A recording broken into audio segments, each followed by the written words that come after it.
वस्तुस्थिती आहे। जर कोणी माझ्याबद्दल तुम्हाला सांगितलं असेल तर मला ह्या गोष्टीची बिलकुल कल्पना नव्हती। मलाही आता जिल्हाधिकारी बाजूला आहेत, बाकीचे अधिकारी पण आहेत, मला आतापर्यंत हीच माहिती मिळाली की मॅक्झिमम लोकांनी भूसंपादनाला पाठिंबा दिलेला आहे आणि तुळजापूर ऐकाच करावं जे झालं आहे। परंतु आज जे चित्र बैठक लागल्यानंतर कळलं ते फार वेगळं कळलं। त्यामुळे असं होता कामा नये। शासनाची भूमिका बिलकुल नाही। विकास करत असताना स्थानिकांच्या दारांवर बुलडोझरवर फिरून आम्हाला विकास करायचाच नाही, ही पहिली गोष्ट।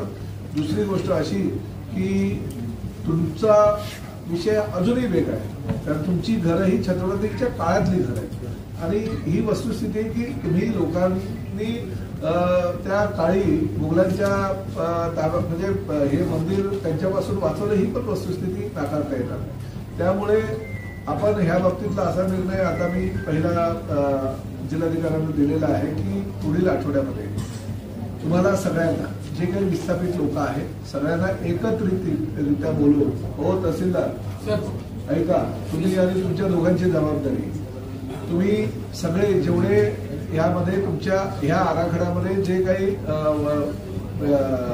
बाधित होत असतील सगळ्यांची एक बैठक जिल्हाधिकारी कार्यालयामध्ये मुख्य हॉलमध्ये बोलवावी। वास्तुविशारद आर्किओलॉजी डिपार्टमेंट पासून सगळ्यांना आमंत्रित करावं आणि जो विकास आराखडा तुम्ही शासनाकडनं मंजूर करून घेतलेला आहे, सगळ्यांची संमती आहे असं म्हणून तो विकास आराखडा आधी यांना प्रेझेंटेशन द्या। ज्यांची घरदारं जाणार आहे त्यांना तुम्ही नोटिसेस देणार म्हटल्यानंतर त्यांना काय नक्की तर कळलं पाहिजे वस्तुस्थिती काय आहे, कुठे काय बनवणार, कुठे काय जाणार, त्यांचं घर जाणार तर त्या घराच्या ऐवजी त्यांना काय देणार, त्यांची जमीन जाणार तर जमिनीच्या ऐवजी काय जाणार, ही ज्यांचं घर जात आहे किंवा ज्यांची जमीन जाते त्यांना कळलं तर पाहिजे। त्याला अंधारात ठेवून तुम्ही जबरदस्तीने किंवा बळजबरीने जर भूसंपादनाची प्रक्रिया करत असाल तर कसं चालेल मला सांगा, तू लोक विरोध करणारच। पण जरी आता शहराचा विकास होत आहे, मंदिराचा विकास होत आहे, तर विकासाला सुद्धा त्यांनी पाठिंबा दिलेला आहे। आधी एकदा 80-82 साली दिलेला आहे, नंतर 2012 साली दिलेला आहे। विरोध करायचा असेल तर तेव्हाही विरोध केला असता, परंतु दिलं ना, त्यांनी आपले अनुमती देऊन विकासाला पाठिंबा दिलाय। ह्याही वेळेस त्यांचं असं म्हणणं नाहीये विकासाला त्यांचा विरोध नाही। काही पर्याय जर उपलब्ध होत असेल तर ते पर्याय का निवडायला हरकत नाही। असं डिझाईन पाहिजे तसंच पाहिजे असं त्याच्यासाठी काही जर घरं सुरक्षित राहत असतील, हेरिटेज वास्तू तशाच राहत असतील आणि तशाच ठेवून जर विकास होत असेल तर काय वाईट आहे।